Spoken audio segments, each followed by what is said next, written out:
Welcome back to another episode of Twisted Metal Companion. I'm Peter. Tyler's over there. And you guys, we have royalty joining us today.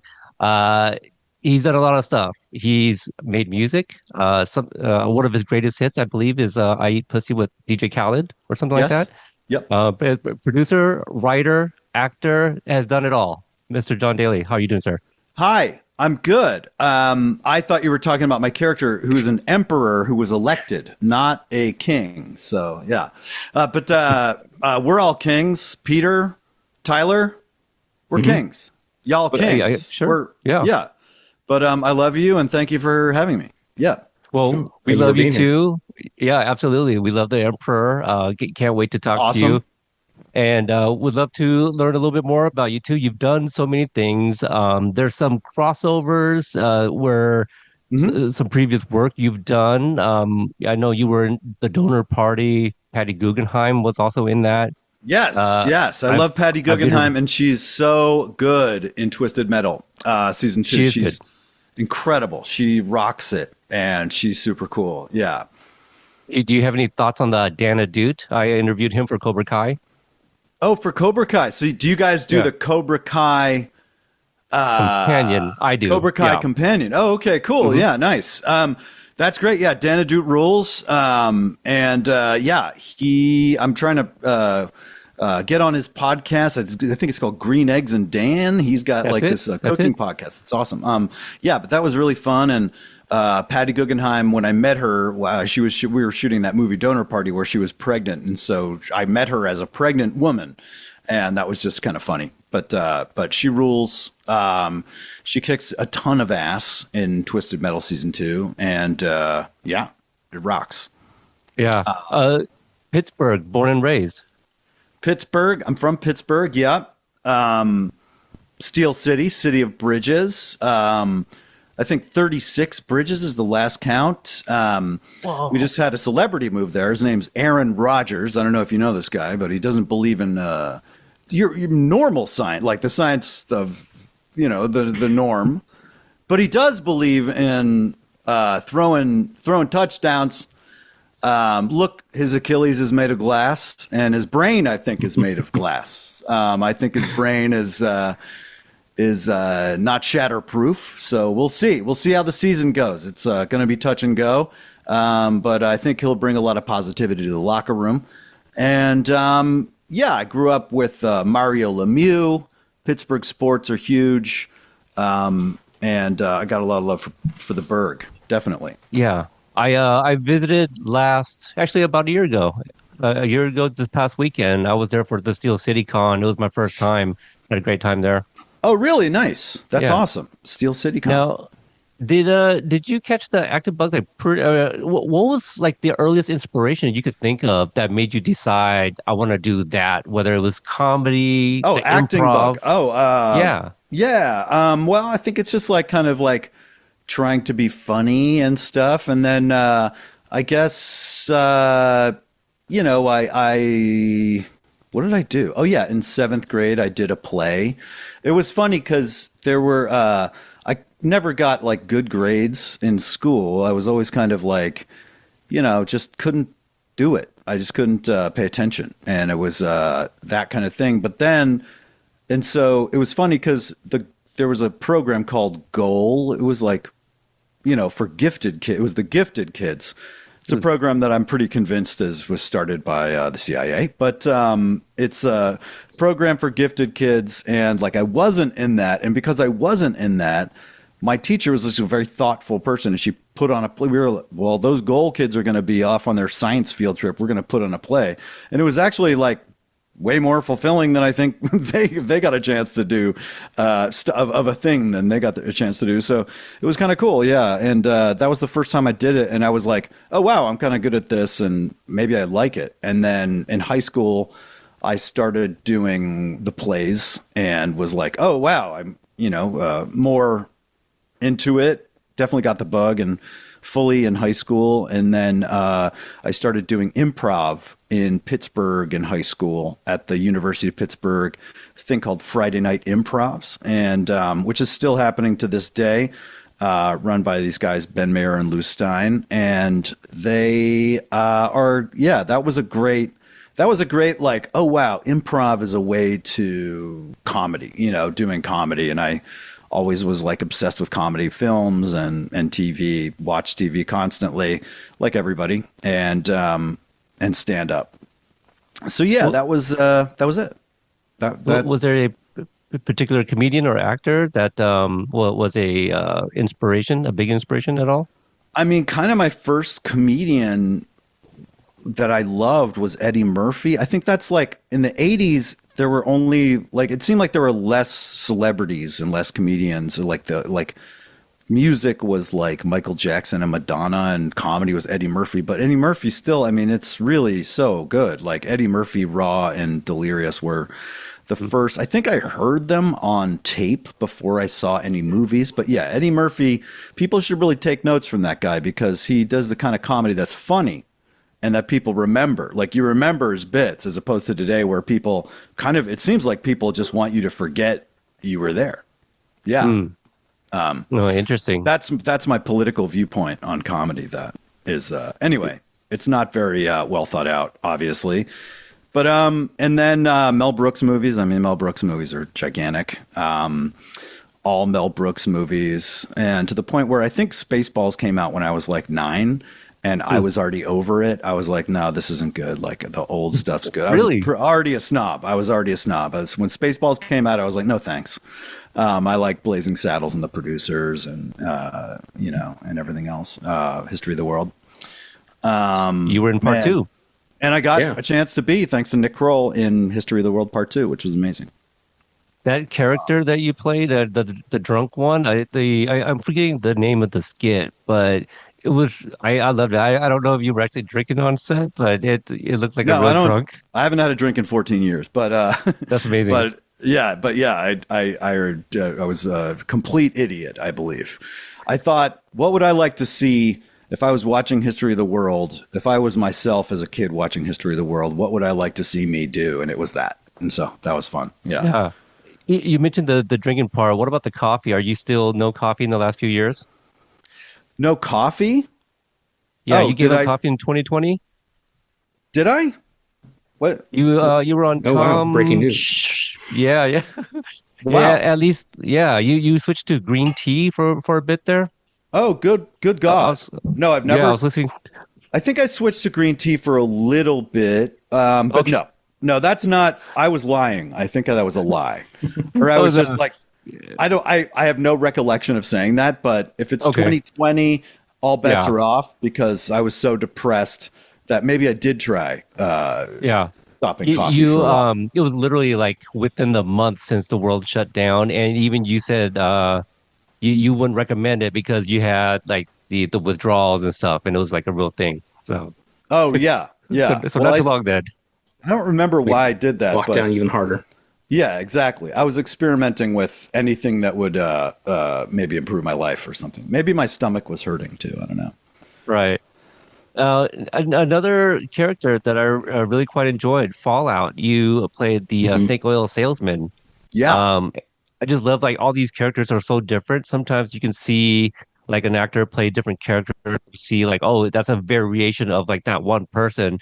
But the three characters I brought up on Twisted Metal, the History of the World Part 2, and Fallout, all completely, if you told me that was a different actor, I'd believe you. All three of those guys. Thank you. Yeah, thank you. That's part of the, fun for me and, really going for it and getting into it and doing like all the stuff you do to, put yourself in the mind frame and, develop your character. But Fallout rules. We just finished season 2, and that's coming out in December. So that'll be awesome. Wow. Yeah, really fun. And super for these cool characters, where do you draw some of these inspirations for the different characters? I think for the Emperor of Diesel City for Twisted Metal, it was like a King Nero kind of just like disgust. It was kind of like a mix between like Philip Seymour Hoffman in the talented Mr. Ripley, and just just a kind of what's his name, Malcolm McDowell in that Caligula. Caligula. Thank you. Yes, Caligula. It's definitely a Caligula homage, and I had that crown on and all that stuff, and just looked very Roman. So, and then like it was just an amazing look, and like the costume actually helped a lot with that, because it was just like they put all this like I just have a king robe on and I'm shirtless, which is just like there's a lot of feeling going on with that. So that was I bet. that was definitely, costuming on that show is unreal and really beautiful and like detailed. So that was a big part of it. The role of the emperor, did you audition for that, or did they write that with you in mind? Do you know? No, I auditioned for that. Yeah. Okay. And what was was it any of the scenes that we saw in episode 4?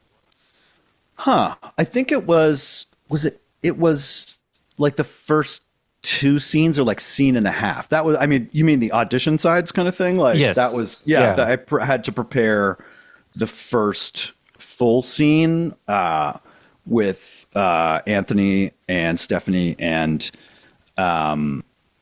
then something else, but I kind of forget what else. But not the one where I get killed. But or look, wait, no, do I get killed? I don't know. I haven't watched my episode. Not on screen. Yeah, not on screen. Yeah. Good. Okay, cool. That means I can come back. Knock on wood. Okay, Yep, absolutely. Right.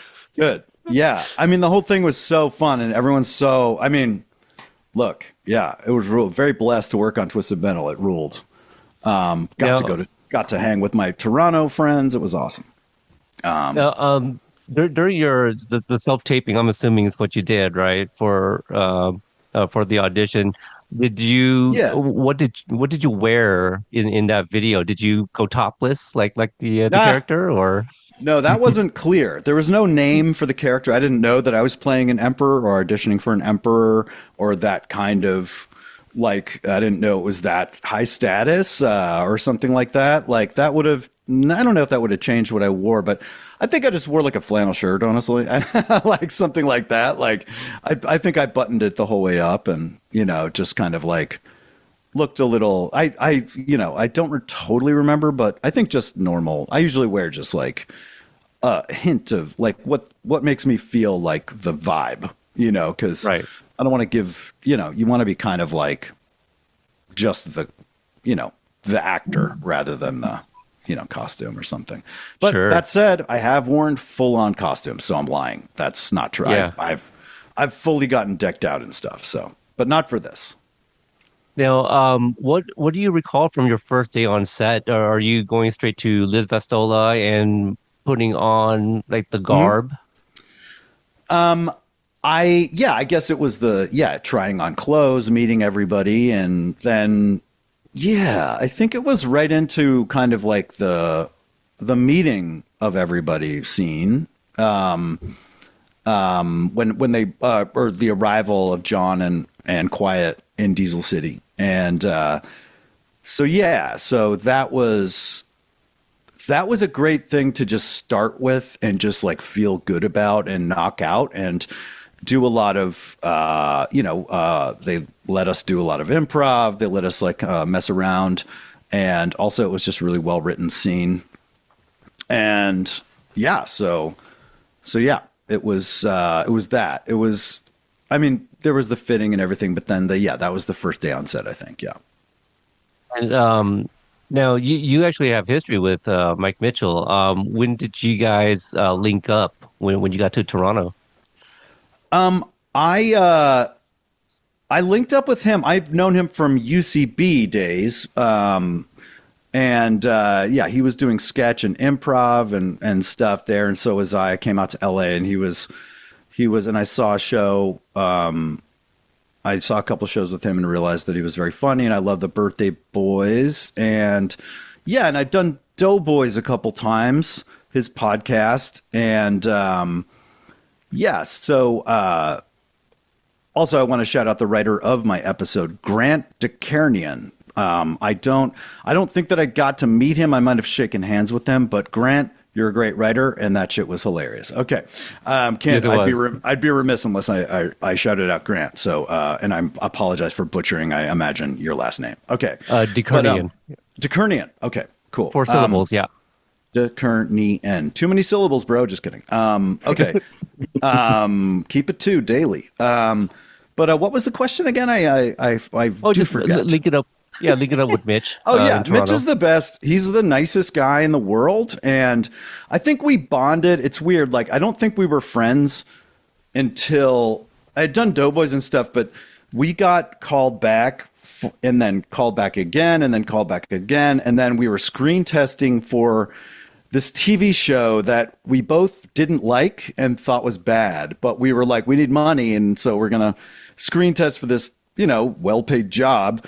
And so, I was just in there and I remember just going, hey man, I hope you get this job. And he was like, I hope you get it, man. And I was like, we all have to do this, huh? And it was just kind of a funny situation where we were like, did you read this? Oh man, this is garbage or something. It's just funny. And I was like, oh, you're like the best. Oh, I love you, and then I really like kind of thought he was awesome. And then we,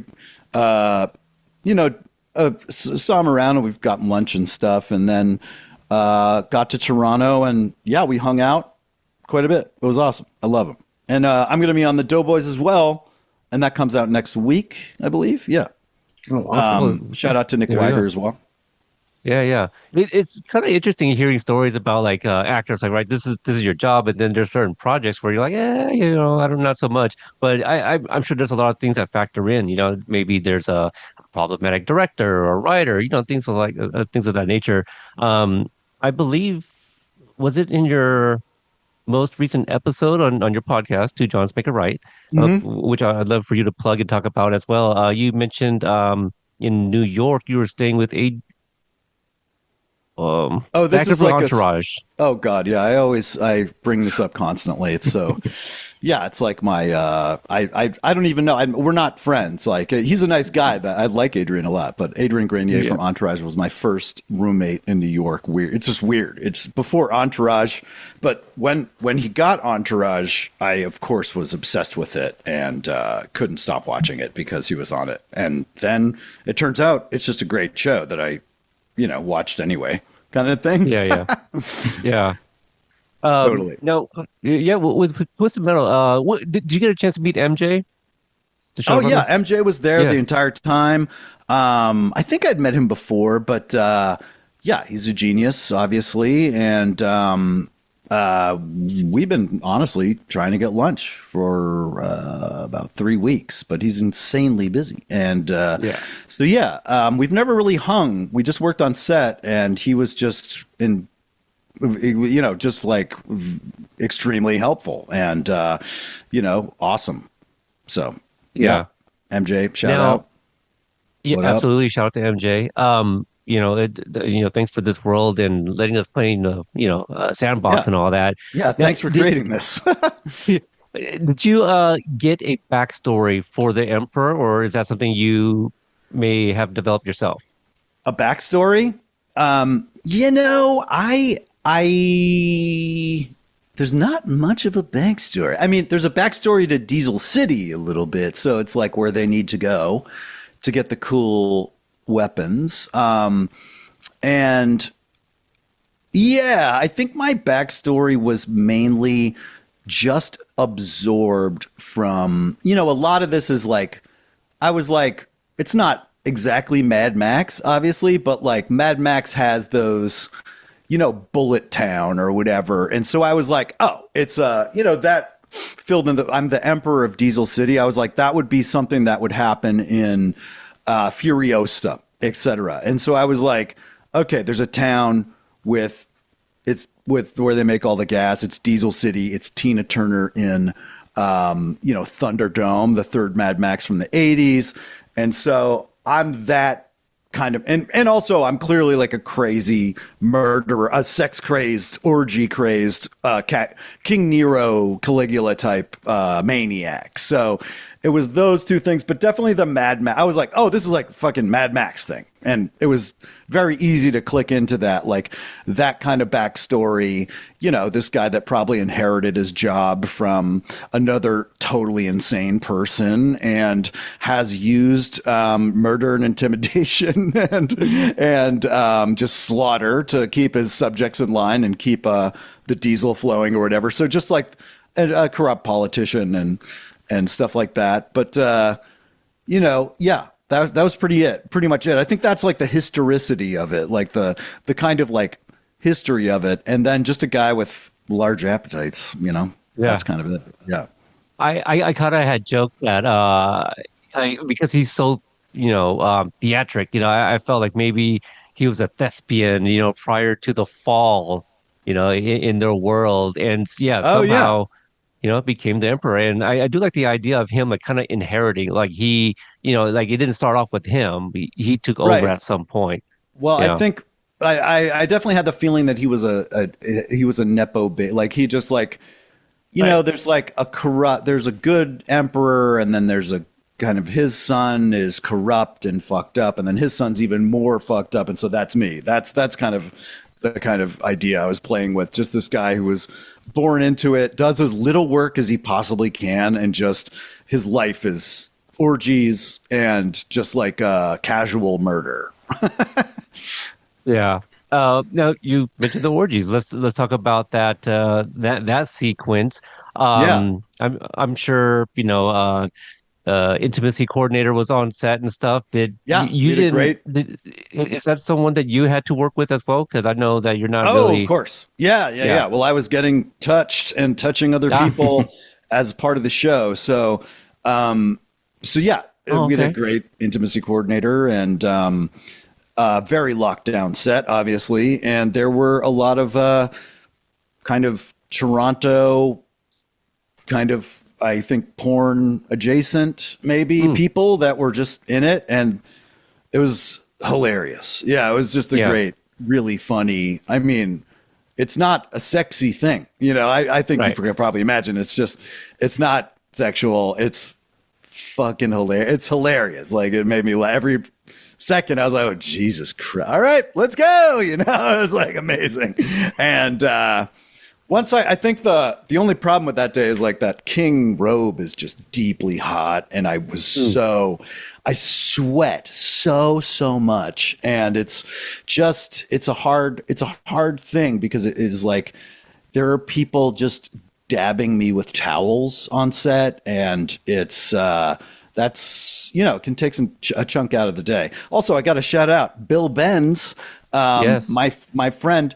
Great directed this episode, and also 3 other episodes. He directed 4 total this season, and he rocks.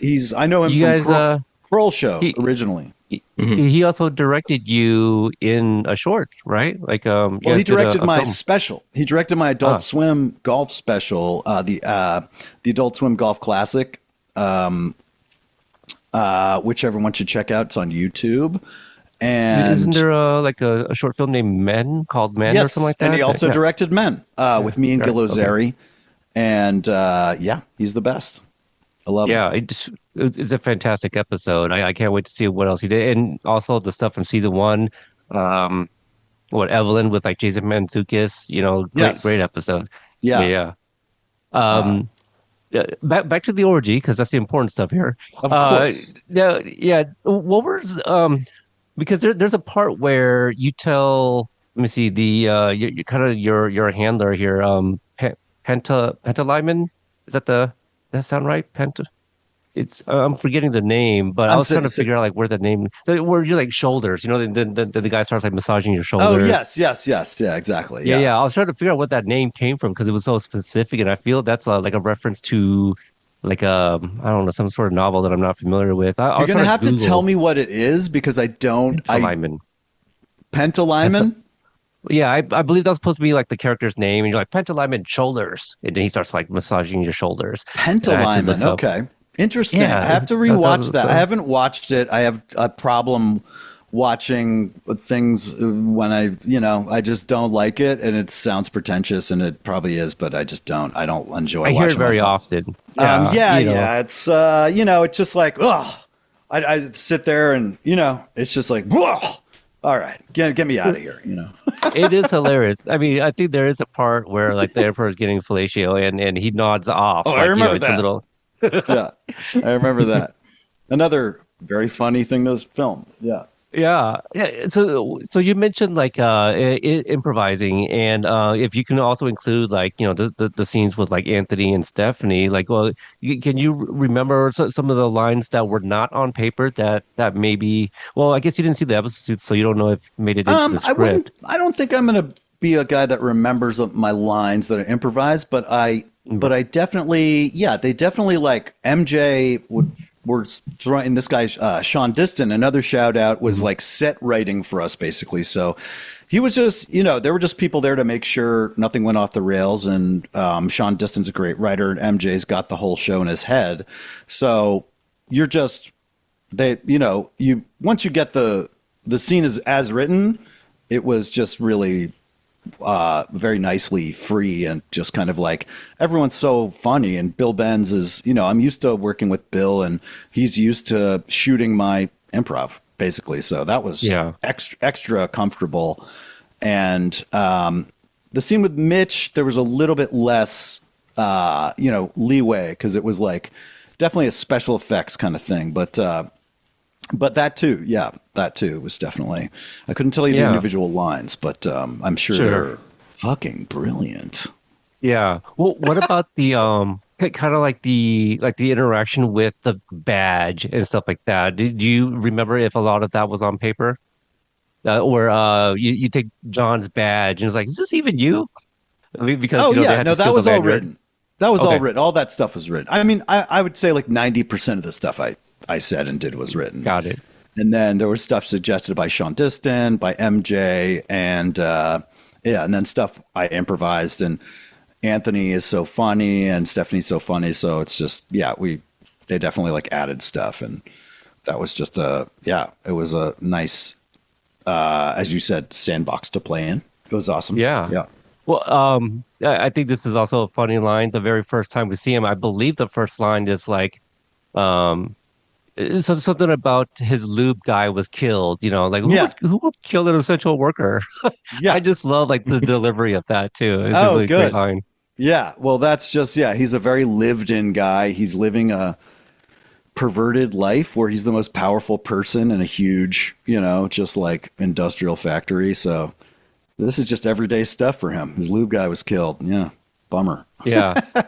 Your moment with Mitch, if you can kind of talk about that, and also in your mind, the line that Mitch says, he goes, "You didn't fuck me, I fucked you."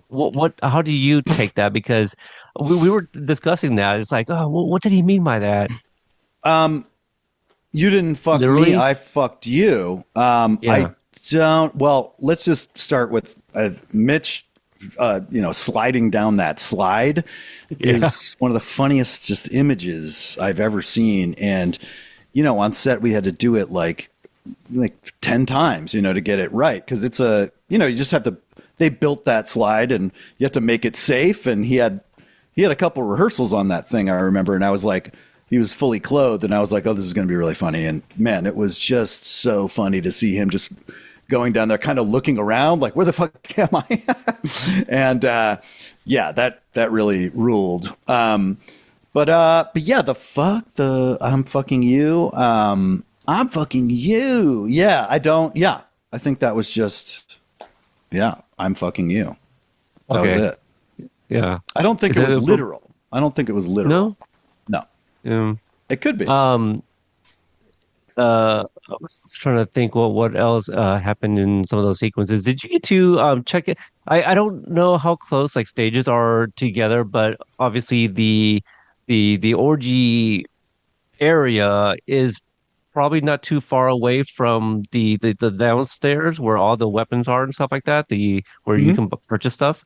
Did you get a chance to kind of walk through and see the different items around? No,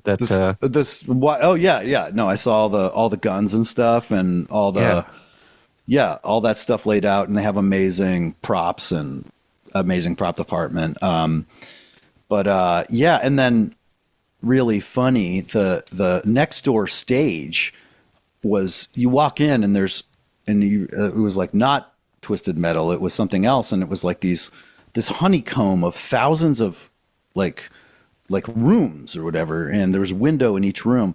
And I was like, what's this? And they were like, oh, this is Mr. Beast. I was like, what's he doing? And it was Mr. Beast having like 1,000 people like live in boxes. And it's just like an endurance contest of some sort. It's like he does all kinds of like Squid Games shit. Like he'll be like, oh yeah, let's do the Squid Games. And it's real.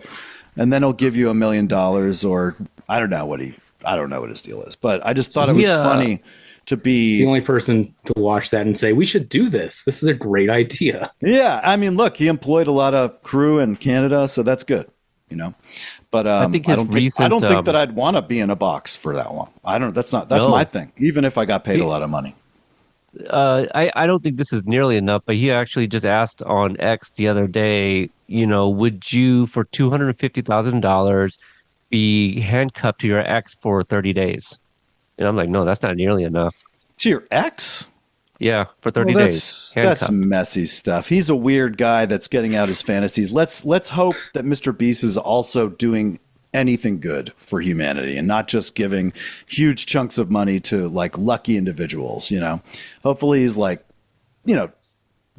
feeding people, clothing people, doing stuff. Right? That's my wish for Mr. Beast is that he stops doing all these games or keeps doing them and makes them huge, keeps them huge, and gives the money, somewhere else. Cause it's just, it's a little dystopian what he does, but maybe he's a good guy. Who knows? I don't know anything about Mr. Beast except for that room of rooms. It was not cool. There's a lot of rooms, it sounds like. I mentioned your podcast, Two Johns Make a Right. Two Johns Don't Make a Right.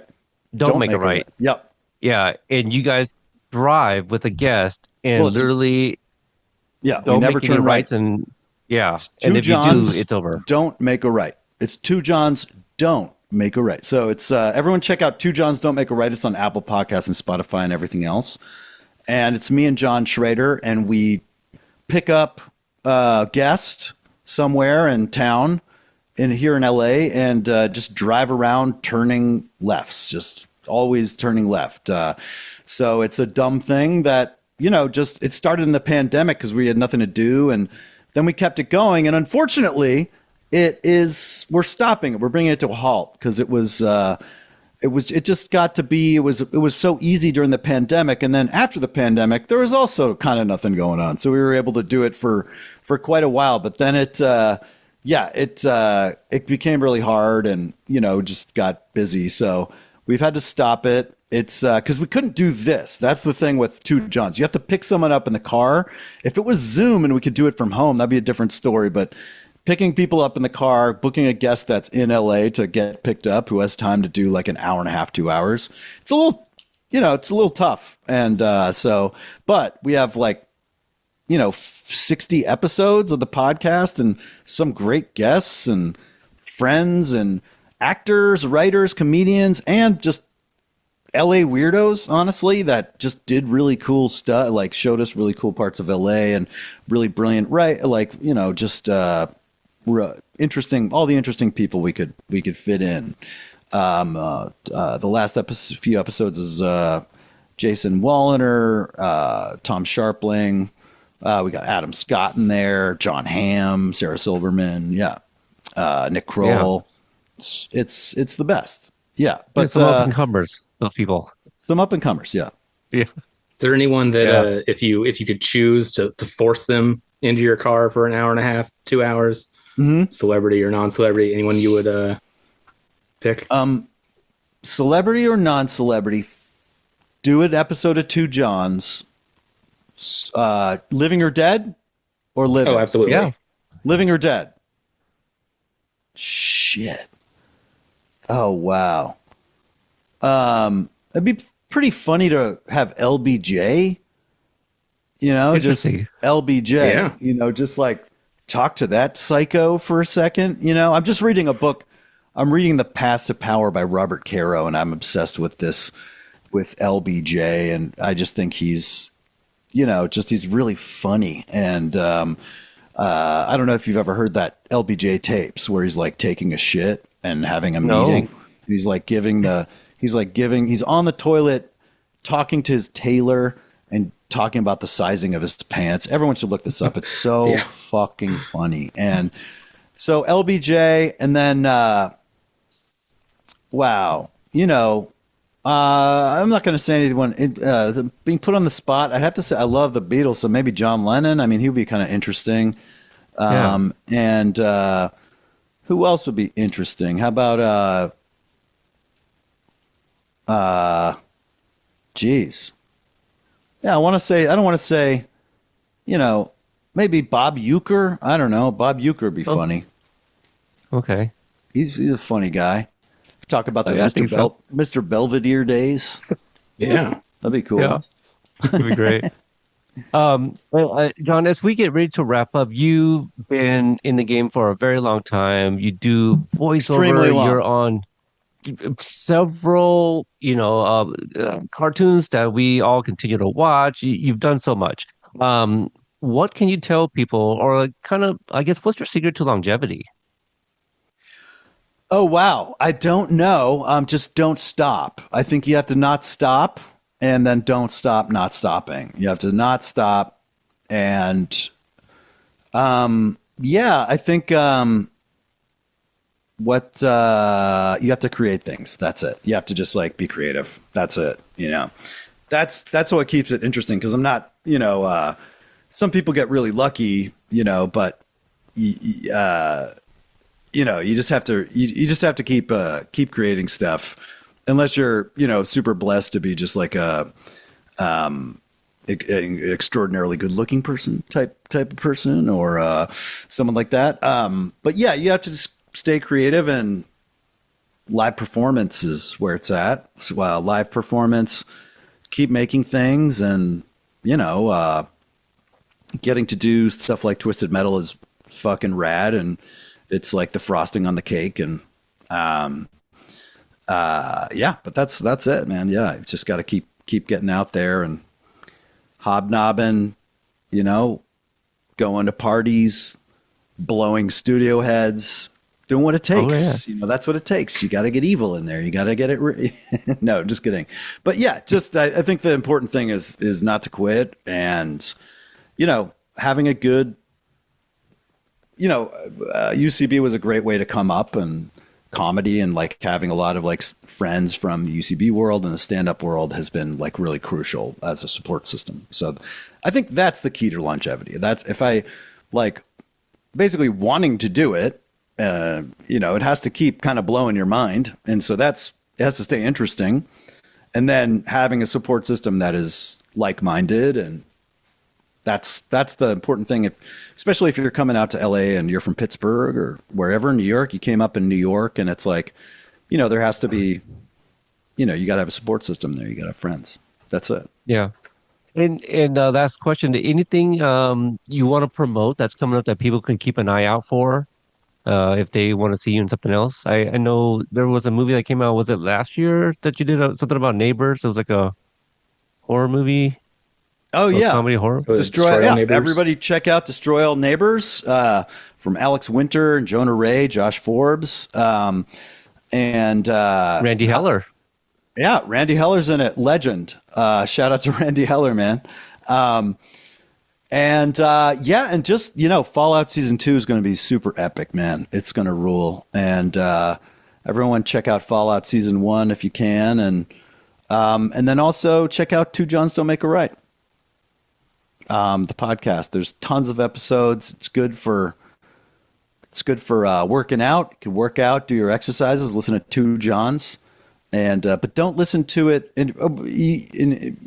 Don't listen to it unless you don't listen to the first time you listen to an episode. It should be in your car, because it's a great thing. It just feels like you're in a car with somebody. That's what people say about it. Yeah.